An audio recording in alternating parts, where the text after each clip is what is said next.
India's news landscape is unique. The country has almost 400 news channels broadcasting 24/7 in 22 official languages.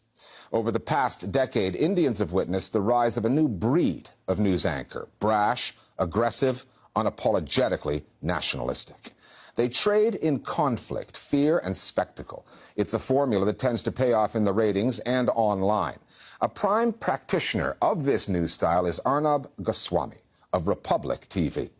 Goswami has an enormous following, particularly among supporters of Prime Minister Narendra Modi's BJP government, and he has plenty of critics who call his coverage of issues pertaining to Indian Muslims partisan and divisive. They say that he's abandoned journalism altogether. The Listening Post's Meenakshi Ravi now on a broadcaster who courts controversy and has pioneered an aggressive, high-decibel brand of nationalistic news coverage in India. You should be arrested. People like you should be arrested. You understand that? Arnab Goswami is rarely silent when there's a camera around. You know something, viewers? The Pakistanis are damn nervous today. In the daily cacophony that bombards the Indian airwaves, Goswami is among the loudest, most controversial voices. I can speak louder than you. I don't want to. You are a very senior person. I don't want to interrupt you, but you forced me. I will. So it was something of an exclusive when, late last month, an Indian comedian, Kunal Kamra, tweeted a video of Arnab Goswami being uncharacteristically quiet. He's not ready to answer my question, viewers. Kamra had caught Goswami on a flight. Their interaction was not pleasant. The seatbelt signs were switched off. So I was like, now is the time I should go and confront him or talk to him or try and have a conversation with him. I tapped him and I said, Arnab, would you like to talk to me? He said, I'm on a call. And then he said he doesn't want to talk to me. He doesn't want to engage with me. And then I said, but why? We are the sort of people you should engage with. And then I said, I will do exactly what his reporters do to others. Arnab, you should have a reply, Arnab. Arnab, are you a coward or are you a journalist? I invaded his privacy and I shot that video, for which I am not sorry at all, because he totally deserves it. Confronting someone in midair, sticking a camera in their face, peppering them with questions, is unconventional and bordering on rude. Goswami had reason to be aggrieved, except this is a tactic his own reporters use.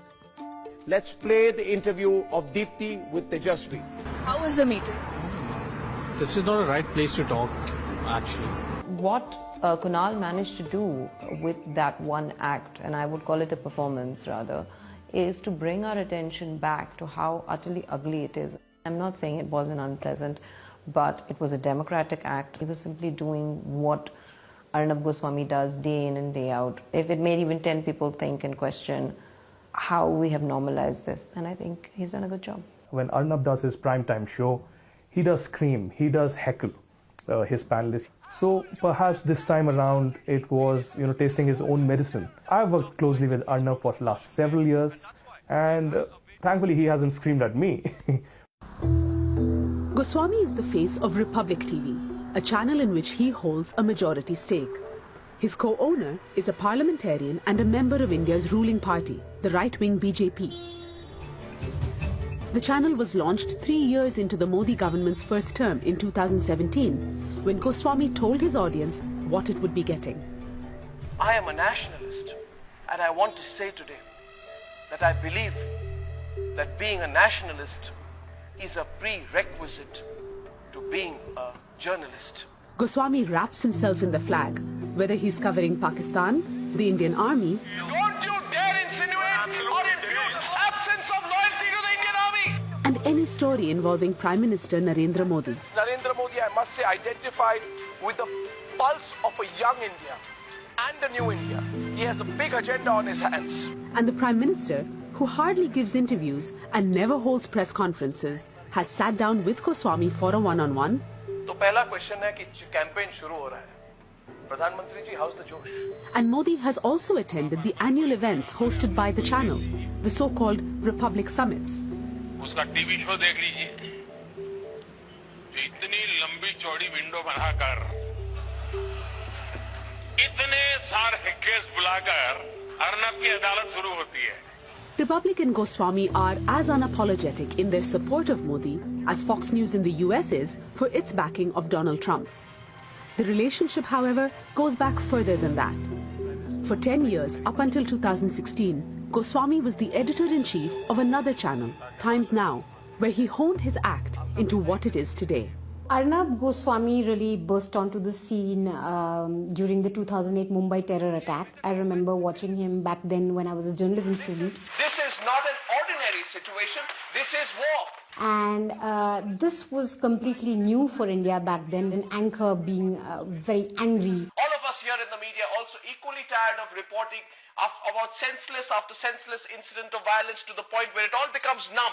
So Arnab Goswami kind of took on that space of the aggressive Fox News-ish kind of anchor. And from there on, he very successfully tapped the middle class rage or anger against politicians, against corruption. Republic TV is referred to as the Fox network of India.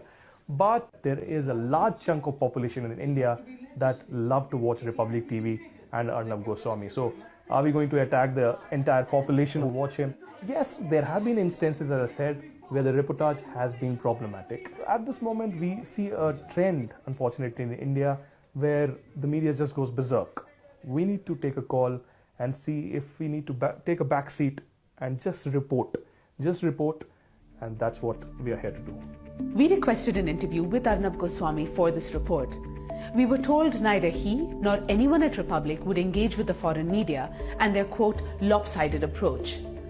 That response is consistent with Goswami's frequent on-air critiques of media outlets, both in India and abroad, for their reporting on Indian issues that he dismisses as wrong-headed and weak.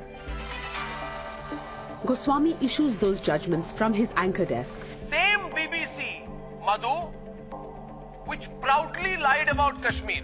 Where he baits panelists and peddles hashtags that range from the provocative to the incendiary. In the Indian media landscape, where TV is self-regulated, holding Republic or any channel to account is near impossible. In fact, last year, when the National Broadcasting Standards Association, a group comprised of representatives from Indian channels, issued an edict that Republic air an apology for an ethics violation, the channel didn't just dismiss the order. It spearheaded the formation of a new self-regulatory body, the News Broadcasters Federation. The president of the federation is Arnab Goswami. Goswami's high-decibel aggressive style has inspired many others, from Rahul Srivastava and Navika Kumar on Times Now, to Amish Devgan of News 18 and Rubika Liaquat on a channel called ABP. I think what he's normalized is propaganda masquerading as journalism. Same things that he is saying on prime time is also then circulated on WhatsApp, it's circulated on social media, etc. And there is a section of the public that is only receiving that, and obviously, I mean, to some extent you can't blame them for believing that there must be some truth to it, if not the whole truth. I think what's worrying with people like Arnab Goswami is that he can go on a news channel and tarnish people as anti-nationals. The despicable words and the anti-national conduct of people like Inamun Nabi on the right. Say things like, we don't need to care about human rights in Kashmir, or just brand people as terrorists. Go back, get out of my country, I don't know where. We don't have democratic institutions that are going to rein in such misinformation and such hateful propaganda. And when you don't have that, you essentially have journalists like this who can really color people's perception and spread mass propaganda. With politics and media increasingly polarized around the world, trolling has become the norm. TV hosts do it on the air. People do it to each other online. And an Indian comedian felt it was the only way to take on a news anchor. The consequences of trolling aren't felt equally, though. For Kunal Kamra, the pushback to his ambush of Goswami was led by the country's Minister of Aviation. His tweet commending one Indian airline for putting Kamra on a 6-month no-fly list resulted in 3 other airlines following suit. For Kamra, though, the focus of the entire incident remains Arnab Goswami. All I know is that when you watch this man, he puts a good theatre show up. So he soaks you in and he entertains you very well and he polarizes you very well.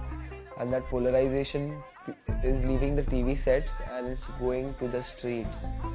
So realize what you're instigating. realize what you are getting to the table and realize how it's impacting lives. Don't open your mouth. Why? Quiet. Who are you? Because you've spoken too much. Who are you?